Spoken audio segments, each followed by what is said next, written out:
Master minds commerce చదవాలనుకునే 10th inter విద్యార్థుల తొలి ఎంపిక.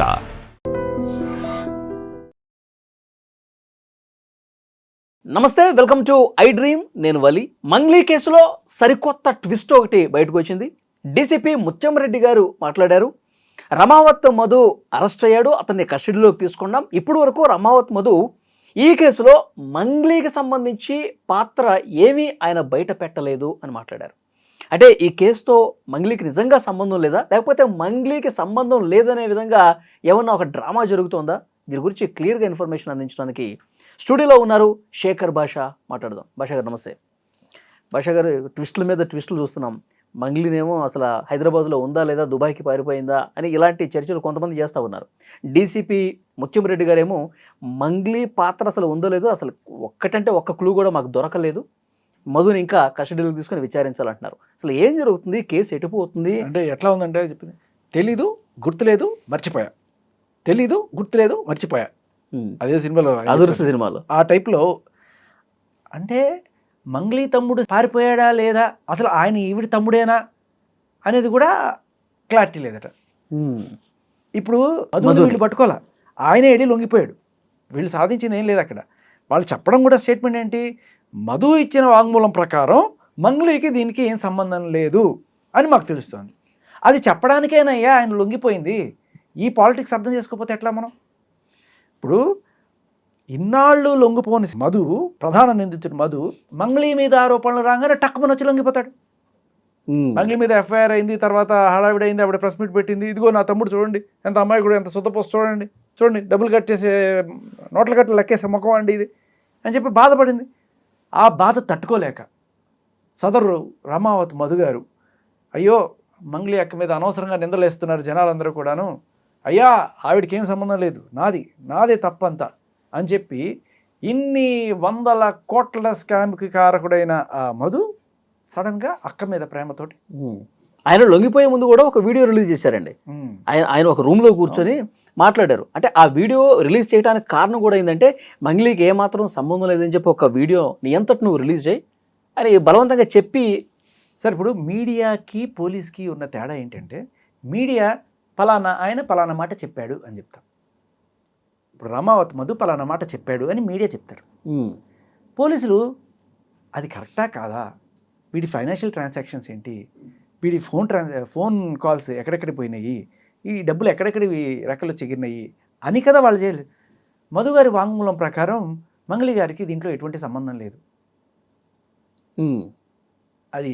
అది న్యూస్లో ఉంది తప్ప పోలీస్ ఇన్వెస్టిగేషన్లో లేదు. పోలీస్ ఇన్వెస్టిగేషన్ అంటే తట్టి ఆడి దగ్గర నుంచి నిజాలు రాబట్టడం. అయ్యా ఇక్కడ మంగ్లీని అరెస్ట్ చేస్తారా లేకపోతే అతన్ని ఉతుకుతారా అనేది నా ఇంట్రెస్ట్ కాదు. పుస్తకాలు అమ్ముకొని, పొలాలు అమ్ముకొని, పిల్లల స్కూల్ ఫీజులు లేకపోతే బయట నుంచి లోన్లు తెచ్చి ₹2, ₹3 వడ్డీలకి తెచ్చి అదేదో లాభం వస్తుందనే ఆశతోటో దురాశతోటో వీళ్ళందరూ పోయి డబ్బులు పెట్టుకొని ఇవాళ రోడ్డును పడ్డారు. రేపు ఉండి ఎవడన్నా ఊరేసుకుంటే ఎవడు రెస్పాన్సిబిలిటీ? సరే, వాళ్ళ దురాశ నేను కాదన్ను.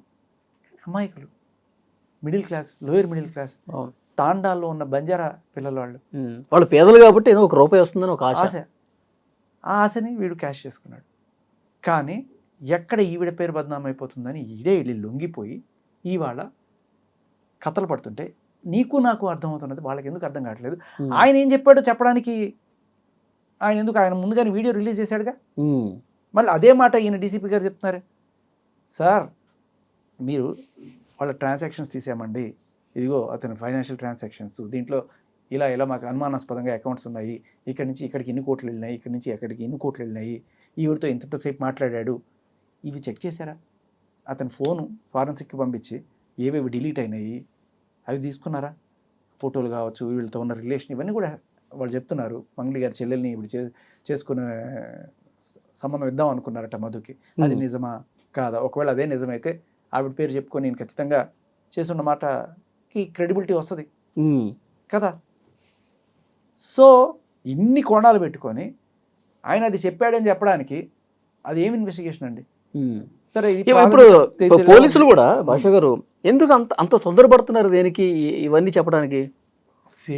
అదే డౌట్ అందరికీ ఉంది. ఎందుకు ఆవిడని రక్షించే ప్రయత్నం ఏదో గట్టిగా జరుగుతోంది అనే డౌట్ ప్రతి ఒక్కరికి వస్తుంది. మీరు 100 కామెంట్లు చదవండి, ప్రజలందరి కామెంట్లు అదే. ఎందుకు అంత రక్షించడానికి ఎందుకు అంత తాపత్రయపడుతున్నారు అని చెప్పి అనిపిస్తుంది. ఇక్కడ ఇది ఇక్కడి నుంచి మొదలవ్వాలి.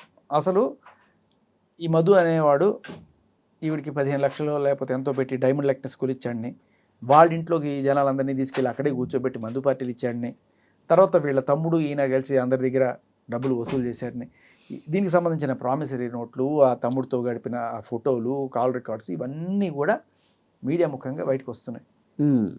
ఇవి మంగ్లీ గారు మీడియాకి రాకముందు విషయం. ఆవిడ ఒకసారి వచ్చిన తర్వాత ఆవిడ బిహేవియర్ మనం గమనిస్తే, పాయింట్ నెంబర్ 1, నీది కాని పంచాయతీకి నువ్వు వెళ్ళి కూర్చోవు 4 గంటలు. నీకే సంబంధం లేదనుకుంటే నువ్వు వెళ్ళి పుజారి నాగేశ్వరరావు గారి లాయర్ గారి ఆఫీసులో సుబ్బుతోటి పంచాయతీ చేయవు 4 గంటలు. ఫస్ట్ డౌట్ ఎవరికైనా వచ్చేది. రెండోది, సరే నేను కాదు అని చెప్పడానికి అక్కడికి వెళ్ళాను అని చెప్పి అనుకుందాము పోని. సుబ్బు కనుక వేధిస్తుంటే సుబ్బు ఆవిడికి ఫోన్ చేయాలి 100 సార్లు. ఈవిడ సుబ్బుకి 100 సార్లు ఫోన్ చేయదు కదా. అన్ని కాల్స్ సుబ్బుకి ఎందుకు చేసింది? ఒకవేళ ఏమండి నా పేరు ఎందుకు బయటకు తీస్తున్నావు, అసలు నాకేం సంబంధం లేదు, అసలు నా పేరు తీయొద్దు, ఇది చెప్పడానికి, అది చెప్పడానికి అన్నిసార్లు కాల్ చేస్తారా? ఎప్పుడైనా సరే నువ్వు నాకు ఫోన్ చేసి విసిగిస్తున్నావు అనుకో, నువ్వు డబ్బులు తీసుకున్నావు అంట కదా, ఇవ్వరా, ఇవ్వు, నువ్వు నాకు వాళ్ళు చెప్పారు వీళ్ళు చెప్పారంటే 2 సార్లు చెప్తా, 3 సార్లు చెప్తా. నువ్వు ఫోన్ చేస్తే చెప్తా, నేను ఫోన్ చేసి నేను లేదండి నేను చెప్పుకోను. అంటిల్ అన్లెస్ నువ్వేదో పోలీస్ ఆఫీసర్ అయితే తప్ప. 4 సార్లు ఇలా చేసినప్పుడు నేనేం చెప్తా? లేదు, ఒకసారి చెప్పి అర్థం కదా, 2 సార్లు ఏమనుకుంటున్నావు? బ్లాక్ చేస్తాం. అంతేగాని నువ్వు నాకు 100 సార్లు ఫోన్ చేయవు. పాయింట్ నెంబర్ 2, ఈవిడ అన్నిసార్లు ఆయనకి కాల్స్ చేసింది. సుబ్బు గారికి కాల్ చేసింది, సుబ్బు గారి ఫ్రెండ్ కొడగండ్ల కార్తిక్ ఫోన్ చేసింది, వీళ్ళందరికీ ఫోన్ చేస్తూనే ఉంది. అమ్మో ఏదో అయిపోతుంది, నా మీదకి వచ్చేస్తుంది అనే భయం ఎందుకు ఉంటుంది తప్పు చేయకపోతే? 3, పోలీసులతోటి ప్రెషర్ పెట్టించడం. ఈయన పెట్టిన ఎఫ్ఐఆర్, ఈయన అంటే ఫస్ట్ కోర్టు ఇస్తా అన్నారట, ఒప్పుకోకపోతే కొట్టిస్తా అన్నారట.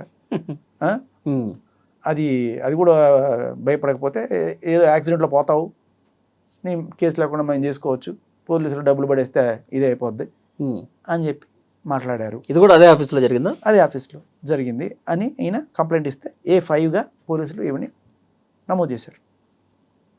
అలా చేసిన పోలీసులు ఆ నెక్స్ట్ రోజు ఈవిడ సజ్జనర్ గారిని కలవడం, ఆ ఫోటో పెట్టడం, వెంటనే ఈ సుబ్బు గారికి తగిన సన్మానం పోలీస్ స్టేషన్లో జరగడం, ఇవన్నీ మనం చూసాం. అప్పటిదాకా ఒక టోన్లో మాట్లాడిన పోలీసులు సుబ్బు గారితో ఆ నెక్స్ట్ రోజు టోన్ మారిపోయింది. ఆ బాధితులందరూ ఎవరైతే రోడ్డును పడి పోలీస్ స్టేషన్కి వస్తే వాళ్ళందరికీ డ్రంక్ చెకింగ్ చేస్తూ ఉంటారు. అంటే ఏంటి, బాధితులను భయపెట్టి అక్కడి నుంచి పోయేట్టు చేసే పనికి పూనుకున్నారా పోలీసులు అనే డౌట్ రాకపోవడం. సో మంగ్లీ గారు పోలీస్ సిస్టమ్ ద్వారా బాధితులను చెదరగొట్టే ప్రయత్నం చేశారు. ఒక పక్క, ఇంకో పక్క నేను బాధితుల పక్షాన్ని నిలబడతానండి.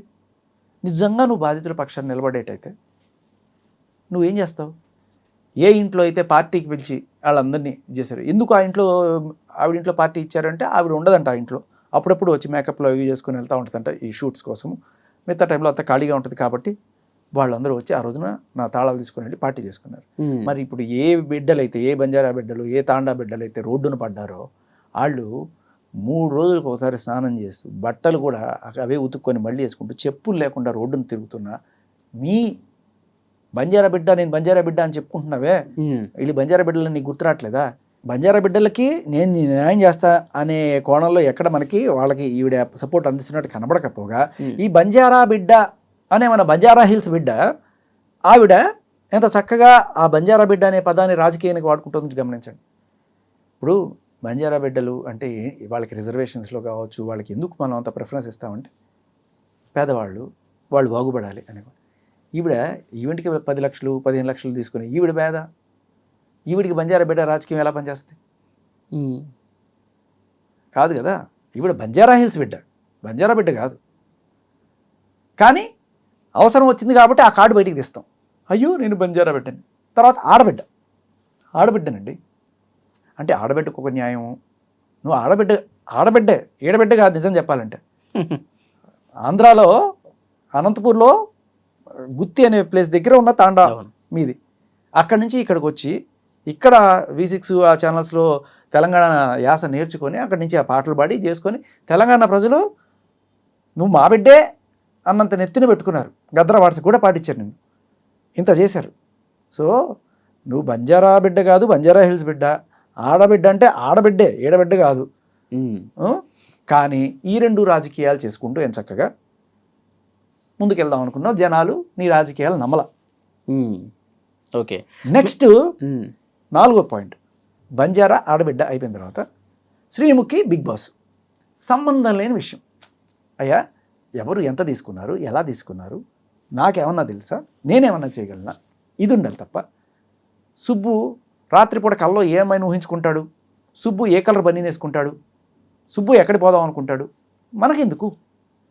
అసలు కేసుకి ఏమన్నా సంబంధం? ఏమీ సంబంధం లేదు.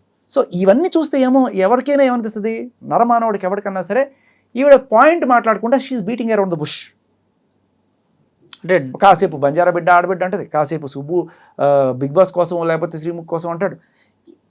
పొంతన లేని విషయాలు మాట్లాడుతుంది. మీరు ఏదో ఒక వీడియోలో చూశానండి, 2018 అనుకుంటా. అప్పట్లో నేను బాంబేలో India West Indies match international series జరుగుతుంది, దాని కామెంటరీ చెప్పాను. వెంకటపతిరాజు గారు నేను కామెంటరీ టీంలో ఉండే. ఆ టైంలో త్రూ సమ్ లింక్ నాకు ఇక్కడ ఒక ఈవెంట్ ఉంది ఖతార్లో, తెలుగు ఈవెంట్, దానికి మీరు హోస్టింగ్ చేస్తారా అని అడిగారు. ఓ బ్రహ్మాండంగా చేస్తా అని చెప్పి అదే అక్కడ ముగించుకొని అక్కడే అరేబియా సముద్రం ఇటుపక్క ఎక్కి అటుపక్క దిగా ఖతార్ దిగాం. అక్కడ బిత్రి సత్ గారు, పూర్ణ గారు, మంగ్లీ గారు, ఇంకా కొంతమంది సింగర్స్, వీళ్ళందరూ కూడా అక్కడ దాంట్లో పార్టిసిపేట్ చేస్తున్నారు. నేను యాంకరింగ్ చేస్తున్నా, ఒక్కొక్కరిని ఇంట్రడ్యూస్ చేయడము రావడం. అలా మంగ్లీ గారు ఆవిడ రావడం, రేలా రేలా పాట పాడడం. అయితే అక్కడ ఏంటంటే జనాలు అసలు తొలగిపోయారు ఆ పాటకి. ఓహో, చింపుకున్నారు అంతే, ఓ రేంజ్లో మామూలుగా లేదు అసలు. కానీ నాకు అక్కడ అది యాజ్ ఇట్ ఈస్గా పాటని సీడీలో ఎలా ఉందో యాజ్ ఇట్ ఈస్ అదే రకంగా అక్కడ వచ్చింది అని ఒక చిన్న ఇది వచ్చింది. అంటే స్టేజ్ మీద ఉన్నాను కాబట్టి అక్కడ లిప్స్ కదలికే ఉంది, సీడీ పెట్టేశారన్న డౌట్ వచ్చి అడిగా. అంటే ఇది నార్మల్ ప్రాక్టీసేనండి, చాలాసార్లు సింగర్లు పాడరు, ఇలాగే చేస్తారు ఓహో అని చెప్పారు. సో సర్లే అనుకున్నా, చాలామంది అలాగే చేస్తారు. తర్వాత నాకు కూడా తెలిసింది కొంతమంది సింగర్స్ ఇలా చేస్తారు అనే విషయం. సరే అక్కడది అయిపోయింది. ఇప్పుడు అక్కడ మంగ్లీ కూడా లిప్ సింకేనా అనే అనిపించింది. ఓకే, అంటే వాళ్ళని అడిగితే వాళ్ళు అదే చెప్పారు, అక్కడ సీడీ ప్లే చేస్తున్నారు. తర్వాత అయిపోయింది. ఏదో మమ్మల్ని అందరినీ కూడా సరదాగా తీసుకెళ్లారు. ఆ బీచ్, అక్కడ సీలేన్ బీచ్ అని ఒకటి ఉంది, అది ఇచ్చారు. ఆ ఒంటెలు ఎక్కించడము అవన్నీ చేసి అయిపోయింది. తర్వాత పెట్టబడ సత్తుకుని ఆవిడకి వాళ్ళు వేర్ బ్యాక్. నేను వచ్చేసిన తర్వాత ఆర్గనైజర్ నాకు ఫోన్ చేశారు. అండ్ మీరు పరిచయం ఉంటారు కదా, ఆవిడ కొంత అమౌంట్ తీసుకుంది మా దగ్గర. కొంత అమౌంట్ అంటే ఇప్పుడు ప్రోగ్రామ్ చేసినందుకు ఇస్తారు కదా, ఆ అమౌంట్ కాకుండా ఆ అమౌంట్ ఆల్రెడీ తీసేసుకుంది. ఓకే, అది స్టేజ్ ఎక్కక ముందే తీసేసుకుంటారు. బట్ తర్వాత ఏమవుతుందంటే ఈ ఖతార్లో షాపింగ్ చేసుకోవడం కోసం, దోహాలో షాపింగ్ చేసుకోవడం కోసము కొంత అమౌంట్ తీసుకున్నారు. కొంతమంది ముందుగానే తీసుకుని తర్వాత పంపించేస్తారు ఆ అమౌంట్. సో ఆ రకంగా కొంత అమౌంట్ అక్కడ, అంటే ధీరమ్స్ ఏవో ఉంటాయి, మన రూపీస్ చల్లవు కాబట్టి అక్కడ నేను ధీరమ్స్ తీసుకుని, అక్కడ షాపింగ్ చేసుకోవడం కోసం ధీరమ్స్ ఇస్తారు. ధీరమ్స్ తీసుకుని, సో నేను కూడా అట్లాగే నా డబ్బులు ఇచ్చి కొన్ని ధీరమ్స్ తీసుకున్నాను. ఏమీ డబ్బులు ఇవ్వకుండా వాళ్ళ ధీరమ్స్ తీసుకుని ఇచ్చేస్తానని చెప్పినట్టున్నారు. ఇచ్చారో లేదో కూడా తెలియదు నాకు. బట్ ఒక వారం రోజుల లోపలే నాకు ఫోన్ చేసి ఇట్లా సమ్ అమౌంట్ తీసుకున్నారు షాపింగ్ కోసం అని అడుగుతుంటే, నీ బిడ్డకి ఇచ్చాననుకో, నీ బిడ్డకైతే ఇవ్వవా అనే మాటలు అన్నారు అన్నట్టుగా కూడా వాళ్ళు చెప్పడం జరిగింది. మీరు ఒకసారి అడగండి, మీకు తెలుసు కదా అంటే, ఇచ్చేది మీరు, అడగమని ఏందన్నా, నాకు అంత కనెక్షన్ లేదండి, మీరు తెలుసుకోండి అని చెప్పి అది. సో మేబీ తర్వాత ఆవిడ పంపించుండొచ్చు, లేకపోతే ఏమైందో తెలీదు. ఓకే, ఫస్ట్ నాకు మంగ్లీ గారితో ముఖాముఖి పరిచయం అక్కడ. ఓకే, అది సరే. కమింగ్ బ్యాక్ టు హియర్, ఇన్ని పక్కన పెట్టేద్దాం. అందరికీ అన్నిటికంటే ప్రధాన డౌట్, ఏ సాక్ష్యాలు అక్కర్లా, మంగ్లీ గారి మీద ఎప్పుడైతే ప్రెషర్ పడిందో, మంగ్లీ గారు ఇది చేశారు అని చెప్పి జనాలందరూ గట్టిగా మాట్లాడడం, అన్ని మీడియా ఛానల్స్లో రావడం, అంతా ఇదైపోయేటప్పటికీ ఇమ్మీడియట్గా ఈ మధు రామావత్ అనేటువంటి వెళ్ళి లొంగిపోతాడు. ఏమనాలి దీన్ని? అన్నిటికంటే పెద్ద డౌట్ కారణం ఇదే. ఇన్నాళ్ళు లేనివాడు సడన్గా వచ్చేసి పోలీస్ స్టేషన్లో లొంగిపోతాడు. ఎందుకు అంటే బ్యాక్ ఎండ్లో ఏదో జరిగింది. ఏమనిపిస్తుంది?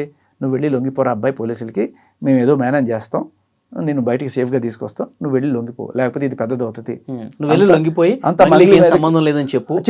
అంతే కదా. లేకపోతే అన్ని స్కాములు చేసేవాడు పోలీస్ స్టేషన్కి వెళ్ళి నేను అయ్యో ఆవిడ మీద అనవసరంగా చేస్తున్నారండి అని చెప్పి ఆడు ఒక క్రిమినల్ వెళ్ళి ఇది చెప్పడం, పోలీసులు నమ్మడం, అది మనకి చెప్పడం. సరే వాడు ఏదైనా చెప్పనివ్వండి, మంగ్లీకి సంబంధం లేదని చెప్పనివ్వండి, మంగ్లీ పేరుని మేమే కావాలని వాడి డబ్బులు కక్కుర్తిపడి మేమే తీసుకున్నాం అని చెప్పనివ్వండి, కానీ నిజం అనేది ఒకటి ఉంటుంది, పోలీసుల నిష్పక్షపాత విచారణ అనేది ఒకటి ఉంటుందిగా. అదే కదా జనాలకి ఇప్పుడు డౌటు. నిష్పక్షపాత విచారణ ఎక్కడుందయ్యా? ఎక్కడ జరుగుతుంది? ఒక్క అడుగు పోలీసులు ఇప్పటిదాకా చేసిన వాటిల్లో ఒక్క అడుగు బాధితులకి న్యాయం చేశారు, లేకపోతే చేసే కోణంలో అడుగు వేస్తున్నారని ఒక్కటి చూపించు. ఎప్పుడైతే సుబ్బు కేసు పెట్టాడో ఆయన నెక్స్ట్ రోజు ఆయన పిలిచి ఆయన్ని ఆ బాధితుల్ని డ్రంక్ అండ్ డ్రైవ్ చెక్ చేస్తాము, వాళ్ళని బెదిరించడం. అసలు సూపర్ ట్విస్ట్ చెప్పడానికి దీంట్లో. తర్వాత ఇప్పుడు ఈ మధు అనేటోడు అక్కడ లొంగిపోయి చెప్పే మాట్లాడి తెలుసా? సార్ మంగ్లీకి ఏం సంబంధం లేదు సార్, వీళ్ళున్నారే ఆ బాధితులని చెప్పుకొని అక్కడ తిరుగుతున్నారే వాళ్ళే సార్, వాళ్ళే అసలైన వీళ్ళు. హేమకాంత్ రెడ్డి. ఇప్పుడు ఈయనేమంటాడు? వీళ్ళందరూ తప్పించుకొని పారిపోయారు, వీళ్ళందరినీ పట్టుకొచ్చి అరెస్ట్ చేస్తే కానీ నిజాలు బయటికి రావు. అంటే ఏంటి? ఇప్పుడు నువ్వు బాధితులనే అరెస్ట్ చేస్తావు అనమాట, నిందితులను వదిలేసి. A5 మంగ్లీ గారిని వదిలేసి ఈ బాధితులందరినీ కూడా ఇప్పుడు అరెస్ట్ చేస్తారనమాట. ఎందుకు? Just because Madhu said it. Madhu Mangli గారు తప్పలేదు. ఎవరు నిజమైన బాధితులు, ఎవరు నిజమైన నిందితులు అనేది విచారణలో కదా తెలిసేది. అదే అంటున్నా, విచారణ మధు గారు చెప్తారు. మధు గారు ఏమంటే అది. మధు గారు ఇదిగో వలి, ఇదిగో శేఖర్, ఇదిగో ఆయన సంతోష్, వీళ్ళందరూ కూడా వీళ్ళు నాతో పాటు ఉన్నారండి అంటే వేసేస్తావా లోపల? ఆవిడికి మంగ్లీ గారికి ఏ రకమైన సంబంధం అంటే లేదు, ఆయన చెప్పాడు కాబట్టి లేదు. వాళ్ళ తమ్ముడు అంటే అసలు ఆయన తమ్ముడు కదా మాకు తెలియదు. ఏంటి సార్ ఇది? ఇవన్నీ దీనికి తోడు సజ్జనార్ గారితో ఫోటోలు పెడుతుంది, డీజీపీ గారి దగ్గరికి వెళ్తుంది, ఈవిడ కావాలంటే నార్సింగ్లో ఒక కేసు, పంచకోటలో ఒక కేసు, ఇన్ని కేసులు పెట్టి వీళ్ళ మీద అమాయకులు వాళ్ళు బతుకు తెరువు లేని పాపం చేసుకుంటూ ఏదో మిడిల్ క్లాస్ వాళ్ళు వచ్చి చేసుకుంటుంటే వాళ్ళని బెదిరించే కార్యక్రమం జరుగుతుంది తప్ప ఎక్కడ సార్? నేను అడుగుతా, నార్సింగి పిఎస్లో మీరు కేసు పెట్టారు, నార్సింగి పిఎస్లో వాళ్ళు వెంటనే ఇది జరిగిందా, మంగ్లీ గారిని సుబ్బు అనేటోడు మానసికంగా వేధించాడు, బెదిరించాడని చెప్తున్నారు, నిజమేనా అని చెప్పి ఆ కార్తీక్ గారికి ఫోన్ చేయడము, ఆయన రమ్మని చెప్పడము, ఆయన స్టేట్మెంట్ తీసుకోవడం, ఇటువంటివన్నీ చేశారు. అది బయటకు వచ్చింది. ఓకే. సో ఆవిడిచ్చిన కంప్లైంట్ మీద పోలీసులు చిత్తశుద్ధితోటి పనిచేస్తున్నారు. మరి సుబ్బు గారు ఇచ్చిన కంప్లైంట్ మీద పోలీసుల చిత్తశుద్ధి ఏది? ఇప్పుడు మీ స్టేషన్కి కరెక్ట్గా 100 మీటర్ల దూరంలో ఉన్న పూజారి నాగేశ్వరరావు గారి ఆఫీస్కి మీరు వెళ్ళి అక్కడ సీసీటీవీ ఫుటేజ్ కానీ అక్కడున్న ఆ రోజు ఆ మీటింగ్లో ఉన్నారని చెప్తున్న పెద్దలు, ఆ చుట్టుపక్కల ఉన్న వాళ్ళు, వాళ్ళ స్టేట్మెంట్లు తీసుకున్నారా? చెప్పాలి కదా. ఇప్పుడు మామూలుగా చెప్పాల్సిన అవసరం లేదు. ఒక ఇన్వెస్టిగేటింగ్ ఆఫీసర్ నేను ఏం చేస్తున్నాను మీకు ఎందుకు చెప్పాలి? కేసు అయిపోయిన తర్వాత చెప్తా, ఛార్జ్ షీట్ వేసేటప్పుడు ఇస్తా, చూసుకోండి, చదువుకోండి అంటాడు. మామూలుగా చెప్పాల్సిన పని లేదు. ఇప్పుడు మీ మీద నింద పడ్డది సార్, ఎందుకు మీరు వచ్చిన వాళ్ళకి డ్రంక్ డ్రైవ్ టెస్ట్ చేయాలని చెప్పి హైకోర్టు కూడా మిమ్మల్ని అడుగుతోంది అంటే ఇప్పుడు మీరు జనాలకి నిష్పాక్షికంగా వ్యవహరిస్తున్నారని చూపించాల్సిన బాధ్యత పోలీస్ డిపార్ట్మెంట్ మీద ఉంది. ఉందా లేదా? ఏమనుకుంటారు? లేకపోతే నాకు చూపిస్తే చూపించండి. వీళ్ళు పరారీలో ఉన్నారని చెప్తున్నారు కదా, ఈ హేమకాంత్ రెడ్డి కావచ్చు, తర్వాత ఆ భరత్ చౌహాను, శైలజ చౌహాను, వీళ్ళ తమ్ముడు శివ, తమ్ముడు కాదు కూడా ఇంకా క్లారిటీ ఇవ్వలేదు డీసీపీ గారు. మరి ఇన్ని రోజుల నుంచి, ఇది అంతా వారం రోజులుగా జరుగుతోంది, ఇన్ని రోజుల నుంచి వాళ్ళని ఎందుకు పట్టుకోలేకపోతున్నారు పోలీసు? సార్ ఈ హేమకాంత్ రెడ్డి అనే నిన్న మొన్న కూడా ఇంటర్వ్యూలు ఇస్తున్నాడు సార్. ఇచ్చాడు, అన్ని ఛానల్స్కి ఇచ్చాడు కదా. ఇది పోలీసుల ఫార్మాట్ ఎలా ఉంటుందంటే పట్టుకొని వాళ్ళని అబ్స్కాండ్ రాసుకుంటారు వాళ్ళు.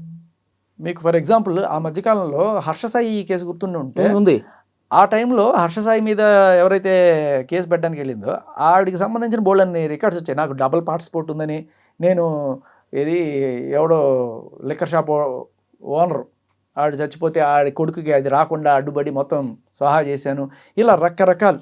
అసలు నీ కళ్ళు కృష్ణుడిలా ఉంటాయి, నువ్వు దా ప్రకాష్ దా అన్నట్టుగా అన్ని లింకులు వచ్చినాయి.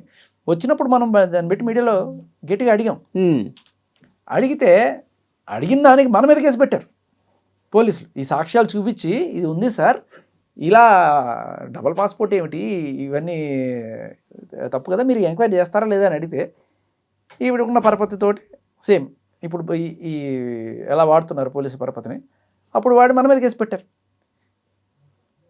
కేసు పెట్టి నేను ఇట్లాగే ఇంటర్వ్యూలు ఇస్తూనే ఉన్నా, నా పేరు అక్కడ పెట్టేసి ఒక 50 మంది 100 పేర్లో పెట్టాలండి, మీడియా అందరి పేర్లు. మొన్న అనసూయ పెట్టల ఒక 70 మందిని అలా పెట్టి అందులో ఏదో ఒక ప్రముఖ స్థానంలో నన్ను పెట్టి A4 A5 పెట్టి అబ్స్కాండ్ అని రాసుకుంటారు అన్నమాట వీళ్ళు ఫస్ట్. వాళ్ళ పద్ధతి అది, ఓకే, పోలీస్ మోడస్ ఆపరండి అది. సో అంతమంది వాళ్ళు రాశారన్నంత మాత్రం వాళ్ళు తప్పించుకొని పారిపోయినట్టు కూడా కాదు. కానీ ఇక్కడ పోలీసులకి చిత్తశుద్ధితోటి వ్యవహరిస్తున్నారు అనే విషయం జనానికి ఎక్కడ తెలుస్తుంది? ఇలా అయితే డిపార్ట్మెంట్ మీద నమ్మకం ఎక్కడ ఉంటుంది ప్రజలకి? ఓకే, వందల వేల మంది రోడ్డున పడ్డారు సార్. వాళ్ళకి న్యాయం చేయమని చెప్పి అడుగుతుంటే వాళ్ళ పక్షాన మీడియా ప్రజలు అందరూ గళమెత్తి మాట్లాడుతుంటే, గళమెత్తి అంటే రోడ్డు మీదకి రాకర్లే, ఇప్పుడు ఏ ఛానల్ అయినా తీసుకో దాని కింద కామెంట్స్ చూడు. అలా ఉన్నప్పుడు ఏం చేస్తున్నారు పోలీస్ వ్యవస్థ? ఆవిడకి ఏం సంబంధం లేదండి, ఆవిడ తమ్ముడికి ఏం సంబంధం లేదండి, మధుగారు చెప్పారండి కాబట్టి ఆ హిమకాంత్ రెడ్డి దొంగండి, వాడిని పట్టుకుంటే మాకు తెలుస్తాయండి. బాధితుడిని ముద్దాయం చేసి నిందితుడిని చేసి వాళ్ళని భయపెట్టి భయభ్రాంతులు చేసి తరిమేసే ప్రయత్నం జరుగుతుంది ఇక్కడ. ఓకే, ఇప్పుడు సజ్జనార్ గారిని మంగ్లీ కలిసిన తర్వాత మొత్తం పిక్చర్ మారిపోయింది అని చెప్పేసి అన్నారు. అంటే సజ్జనార్ గారే మంగ్లీ పక్షాన ఉన్నారని చెప్పి ఈ కింద ఉన్న 2 పోలీసులందరూ కూడా భావిస్తున్నారా ఏంటి? నమ్మచ్చు. ఇప్పుడు ఎందుకంటే సజ్జనార్ గారు డైరెక్ట్గా ఫోన్ చేయక్కర్లా. అమ్మో పెద్ద ఆయనతో ఫోటో ఉందంటే మేబీ ఆయన ఈ ఫ్యాన్ ఏమో, మంగ్లీ గారి పాటలు అంటే చాలామందికి ఇష్టం. ఆ కోణంలో ఎందుకు మనకు వచ్చిన గోల, ఏదైనా అయితే ఆయన మనకి ముట్టికాయలు వేస్తారు, లేకపోతే ట్రాన్స్ఫర్లు అవుతాయి, ఏదో జరుగుతాయి, ఎందుకు వచ్చిన గోల, మనం బ్రీత్ అనలైజర్ చేద్దాం. ఏమో అదే డౌట్. క్రానాలజీ ఆఫ్ ఈవెంట్స్ అంటే దీని తర్వాత ఇది, దీని తర్వాత ఇది జరుపుకుంటూ వచ్చాయి. ఆయనతో ఫోటో దిగడం, వెంటనే బ్రీత్ అనలైజర్ టెస్ట్ చేయడం, తర్వాత వీడు మీటింగ్ పెట్టడం, నేను ఆడబిడ్డని బంజారా బిడ్డని అని చెప్పి ఆడవడం, ఆ తర్వాత బంజారా నాయకులు రావడం, మంగళికి మేమన్నా ఉండడం, తర్వాత వెంటనే మధు రావడం, ఆయన సరెండర్ అయిపోవడం, ఇవన్నీ చూస్తుంటే ఎంత చక్కగా. ఇప్పుడు డీసీపీ గారు తర్వాత వెంటనే డీసీపీ గారు రావడం, ఆవిడకి ఏం సంబంధం లేదు, మధు గారు చెప్పిన దాని ప్రకారం ఆయన ఏం చెప్తాడు, ఆయన తప్పించడానికే వచ్చాడయ్యా, ఆయన తప్పించడానికే వచ్చాడనే విషయం ప్రపంచానికి అంతా తెలిసే, మీకు తెలియకపోవడం ఏంటి? సో బాధితులు కూడా ఎవరన్నా మీ దగ్గర ఏదన్నా ఎవిడెన్స్ ఉంటే తప్పకుండా నన్ను కలవచ్చు, దాన్ని బట్టి మేము యాక్షన్ తీసుకుంటామని కూడా చెప్తున్నాడు డీసీపీ. మరి నమ్మచ్చంటారు?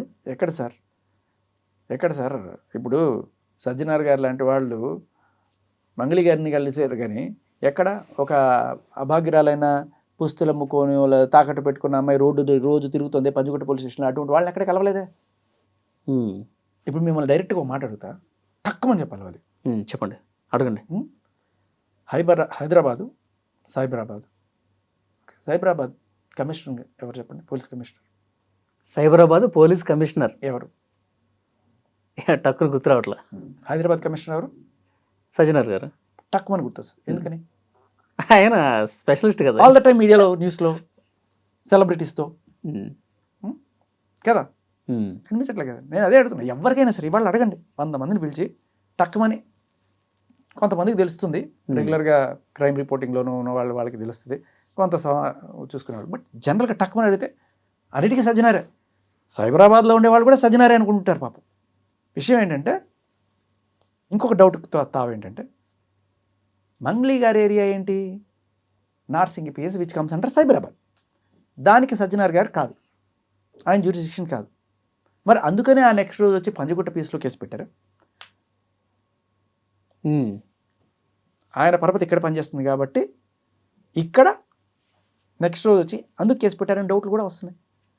ఇది కూడా కొంచెం డౌట్, అనుమానం ఎక్కువైంది. లేకపోతే నార్సింగ్లో కేసు పెట్టారు, మళ్ళీ ఇక్కడ కేసు పెట్టారు, ఎన్ని చోట్ల కేసులు పెడతారు? ఓకే, సో ఫైనల్గా మంగ్లీ గారి పేరు ఇక రాదంటారు ఈ కేసులో. అదే ఇప్పుడు ఇన్ని చూస్తున్నప్పుడు ఒక సగటు మీడియా పర్సన్గా, లేకపోతే సగటు పౌరుడిగా ఎవరికైనా సరే ఏమనిపిస్తుంది?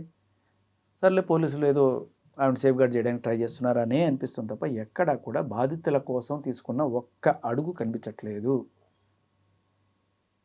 సో ఇక్కడ ఇది పోలీసుల దగ్గర జరిగే పని కాదు. గవర్నమెంట్ చొరవ తీసుకొని, ఆంధ్ర గవర్నమెంట్, తెలంగాణ గవర్నమెంట్ రెండు చోట్ల కూడా జరిగినాయి కాబట్టి, అక్కడే కాకుండా కర్ణాటకలో కూడా జరిగాయి అంటున్నారు. ఇంత పెద్ద రాకెట్కి మీరు ఒక సిట్ లాంటిది ఏదైనా వేసి దీన్ని దర్యాప్తు చేయించాలి, నిష్పాక్షికంగా దర్యాప్తు జరగాలి. అండ్ ఇంకొకటి, అనవసరమైన అత్యుత్సాహాలు ప్రదర్శించి ఇటువంటి ఫోటోలు ఇవ్వడాలు, లేకపోతే ఇటువంటి అంటే అక్యూజ్డ్ కేసుని ఇన్ఫ్లుయెన్స్ చేసే రకంగా ఉండకూడదు. మంగ్లీకి ఏం సంబంధం లేదు అంటే A5గా ఎందుకు పెట్టారు ఆవిడ్ని? సో ఆవిడే అంటే ఆ కేసు ఇది కాకపోయినా ఆవిడ బెదిరించిన నేపథ్యం రిజిస్టర్ అయింది అక్కడ. ఎందుకు బెదిరించారు అంటే ఎందుకు ఇన్ని కోట్లు ఇన్వాల్వ్ అయినాయి కాబట్టి. మరి ఆవిడకి ఇది ఉన్నా లేకపోతే ఆవిడ ఫ్యామిలీలో వాళ్ళు ఇన్వాల్వ్ అయినారు, వాళ్ళని కాపాడాలనుకునే నేపథ్యంలో అయినా సరే బెదిరించింది అనే కోణంలోనే కదా ఎఫ్ఐఆర్ నమోదైంది. ఇంకా ఏంటంటే ఇంకా నిజాయితీగా కొంతమంది చెప్పేది ఏంటంటే సరే ఆమెను తప్పించాలనుకుంటున్నారా, తప్పించేయండి, ఏదైనా జరగండి, కానీ ఇక్కడ రోడ్ల మీదకి వచ్చినటువంటి బాధితులు కానీ న్యాయం చేయండి ఫైనల్గా కోరుకునేది. అంతే అంతే. చూద్దాం సార్ ఏం జరగబోతుంది కేసులో. Thank you. And for more videos, Please subscribe to iDream. Please subscribe to iDream. Please subscribe iDream. And please subscribe to iDream. For more videos, subscribe to iDream. please like, share and subscribe to the channel. Congratulations, iDream. Subscribe to iDream. Subscribe to iDream. So subscribe to iDream Media. iDream की iDream team अंदर की huge congratulations. Please subscribe iDream Media. Please subscribe to iDream. Subscribe iDream. Please subscribe to iDream. iDream అంటే నా కళల channel subscribe చేసుకున్న నోరు తిరుగుతలేదు, మీరైతే గంట గుర్తు కొట్టండి. For more such videos, please subscribe to iDream. Subscribe to iDream. Please subscribe to iDream. Please subscribe iDream Media. Please do subscribe to iDream. Please subscribe to iDream Media. For best entertainment and information, please subscribe iDream. And don't forget to subscribe to iDream.